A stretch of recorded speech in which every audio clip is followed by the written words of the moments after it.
이더리움은 사실 오랫동안 한 가지 근본적인 모순을 안고 있었잖아요. 네, 한편으로는 정말 전 세계의 금융을 처리하는 월드 컴퓨터를 꿈꾸면서 다른 한편으로는 누구나 정말 평범한 사람도 자기 컴퓨터로 참여할 수 있어야 한다는 그 탈중앙화를 지켜야 했죠. 그렇죠. 그 두 가지가 사실 거의 양립이 불가능한 목표였어요. 맞아요.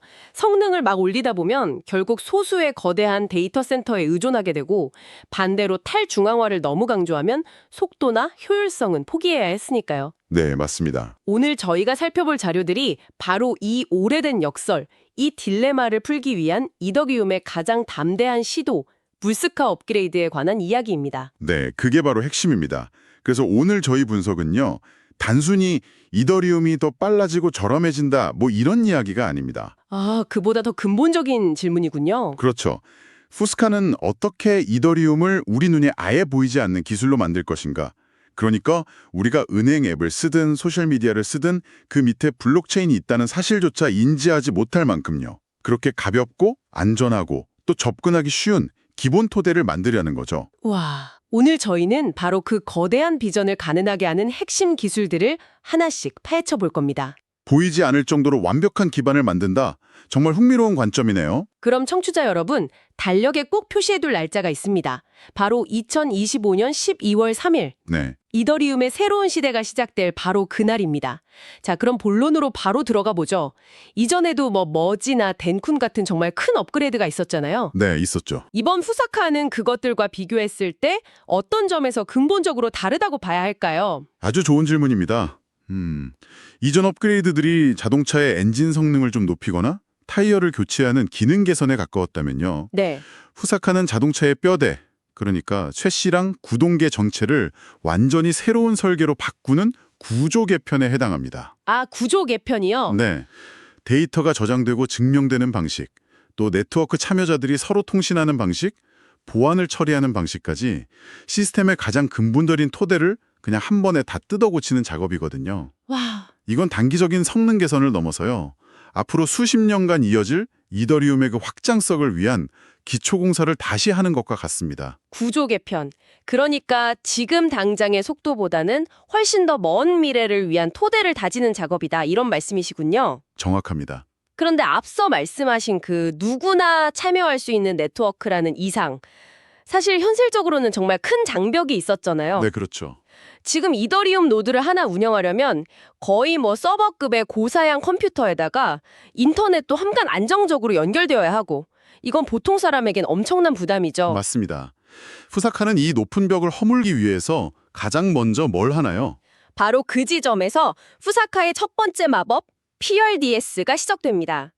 EIP7594라고도 불리는 기술인데요. PRDS. 과거의 이더리움 검증자들은요, 블록에 담긴 모든 데이터를 정말 하나도 빠짐없이 전부 다 다운로드해서 검증해야 했습니다. 전부 다요. 네, 마치 시험 감독관이 수험생 수백 명의 답안지를 처음부터 끝까지 다 읽어보는 것과 같았죠. 어마어마한 시간과 노력이 드는 일이었습니다. 상상만 해도 끔찍하네요. 그렇죠. 그런데 PRPDAS는 이 방식을 완전히 바꿉니다. 이제 검증자는 전체 데이터 덩어리를 다 받을 필요가 없어요. 그중 아주 작은 일부만 무작위로 샘플링해서 확인합니다. 아, 일부만요? 네. 그리고 그 샘플 몇 개만 확인해도 전체 데이터가 온전하다는 것을 아주 높은 확률로 수학적으로 증명할 수 있게 되는 거죠. 그게 가능한가요? 네.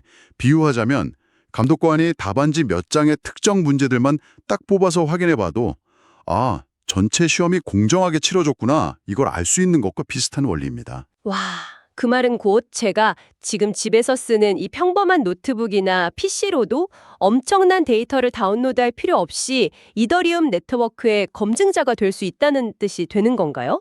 정확합니다. 노드 운영의 문턱이 극적으로 낮아지는 겁니다. 이야, 그리고 여기서부터 엄청난 연수 효과가 시작되죠. 한번 생각해 보세요. 노드 운영이 쉬워지면 어떻게 될까요? 더 많은 사람들이 참여하겠죠. 맞습니다. 더 많은 평범한 사람들이 네트워크 검증에 참여하게 될 겁니다.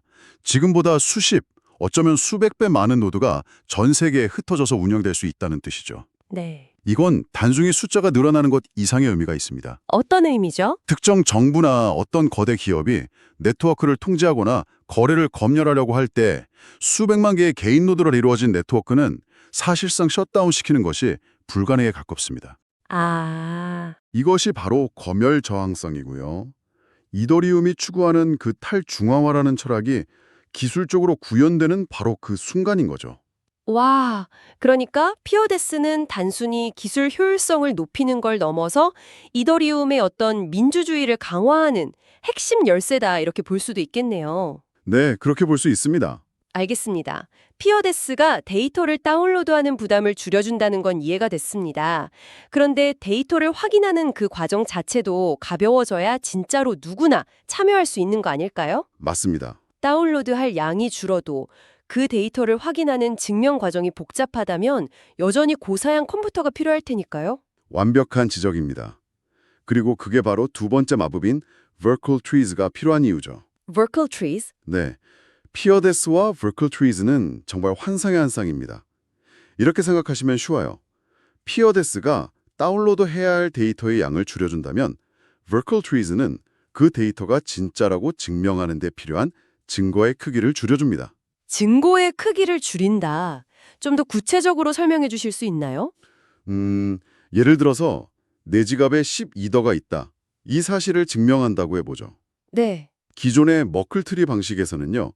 이 사실을 증명하기 위해서 내 지갑 주소랑 연결된 수많은 데이터 경로를 아주 길게 제출해야 했습니다. 증거 서류가 엄청 두꺼웠던 셈이죠. 아, 복잡하네요. 그렇죠. 하지만 Verkle trees는 암호학적인 기술을 이용해서 이 증거를 극단적으로 압축합니다. 그 두꺼운 서류 뭉치가 아니라 마치 작은 영수증 한 장만으로 모든 걸 증명할 수 있게 되는 거예요. 잠깐만요. 그럼 그 두 가지가 합쳐지면 데이터를 샘플링해서 조금만 다운로드하고 또 그 데이터에 대한 증거도 아주 작아지고 이게 저희 같은 사용자들한테는 어떤 의미를 갖게 되는 거죠? 바로 이겁니다.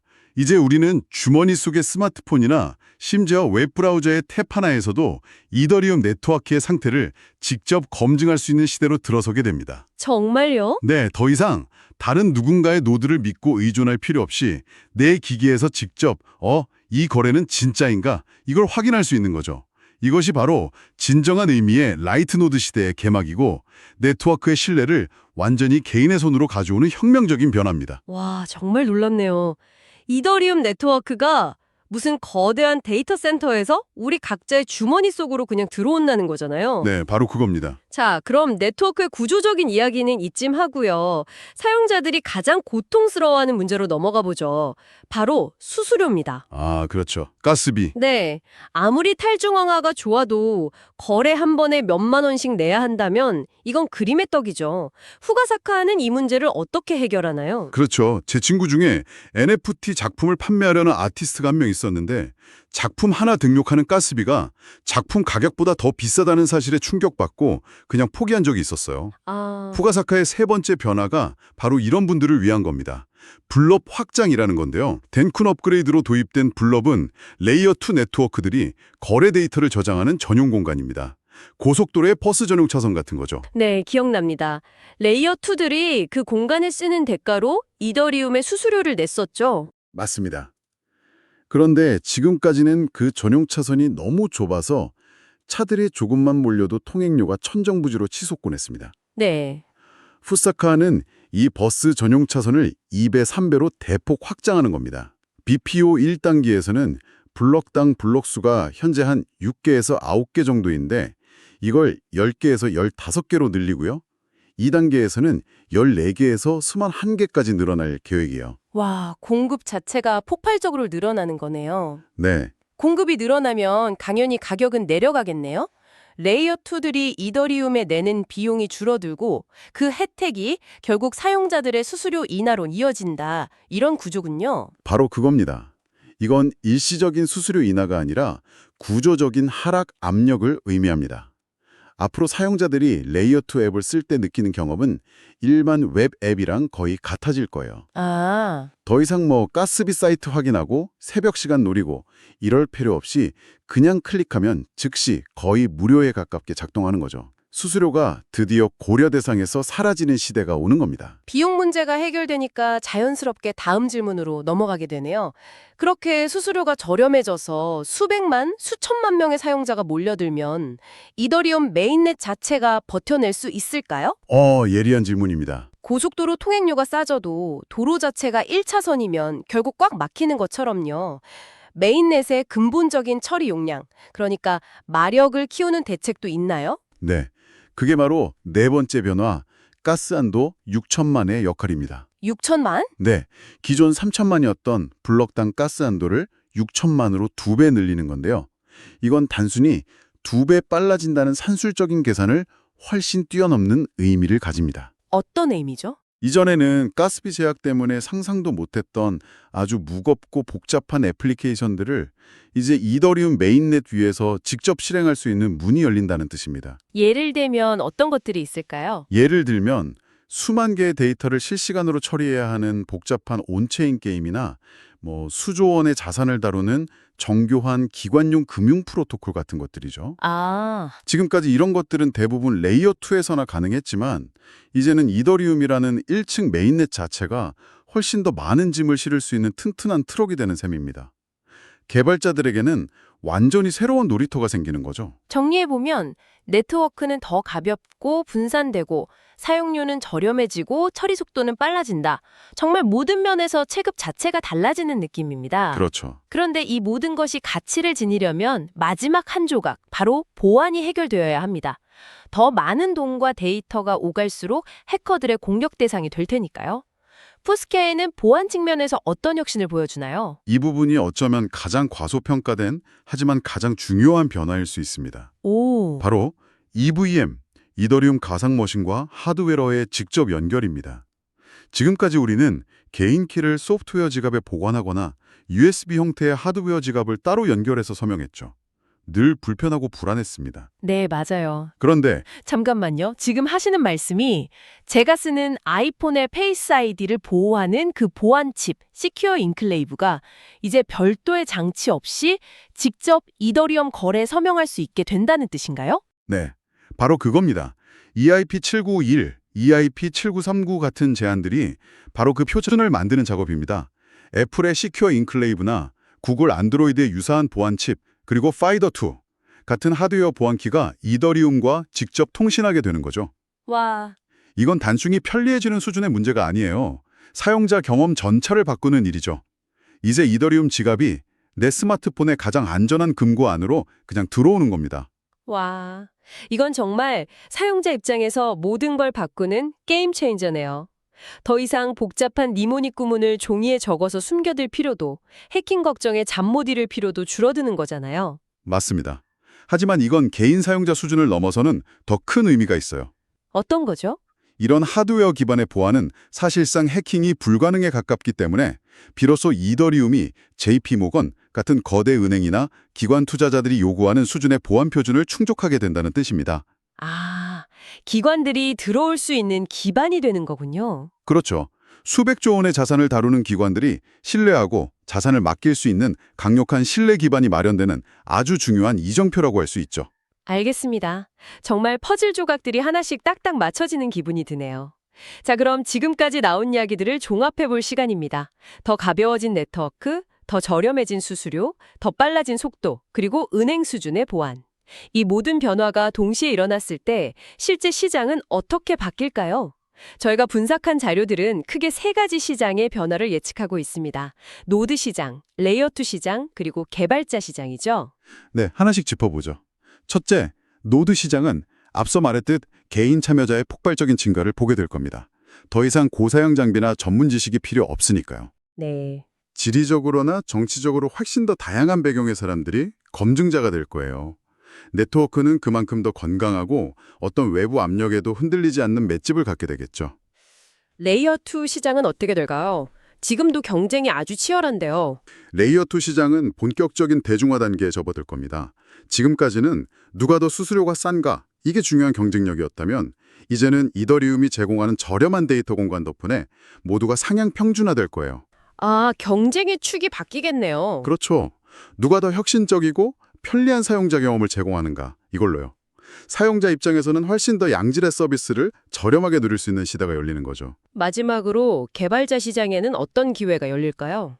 개발자 시장에는 창의성의 캄브리아기 대폭발이 일어날 겁니다. 와, 가스비라는 족쇄가 풀리면서 이전에는 정말 상상만 했던 아이디어들이 현실이 될 수 있는 토양이 마련되거든요.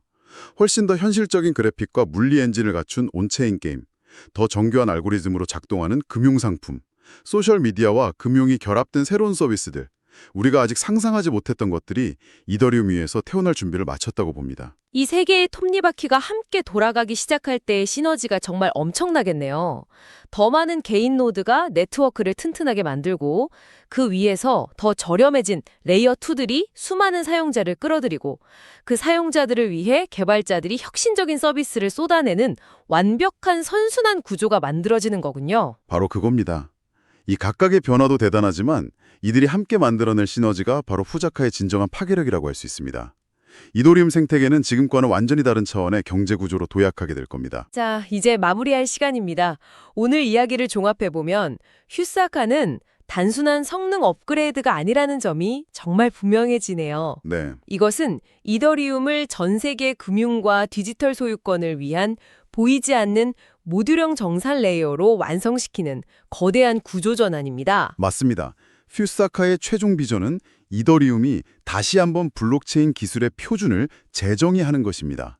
더 가볍고, 더 빠르고, 더 저렴하고, 더 안전하며 무엇보다 더 많은 사람이 주인이 되는 네트워크. 네. 이 모든 가치를 하나의 업그레이드로 구현함으로써 다른 모든 블록체인들이 따라와야 할 새로운 기준점을 제시하는 순간이 될 겁니다. 2025년 12월 3일, 이더리움의 새로운 시대가 시작됩니다.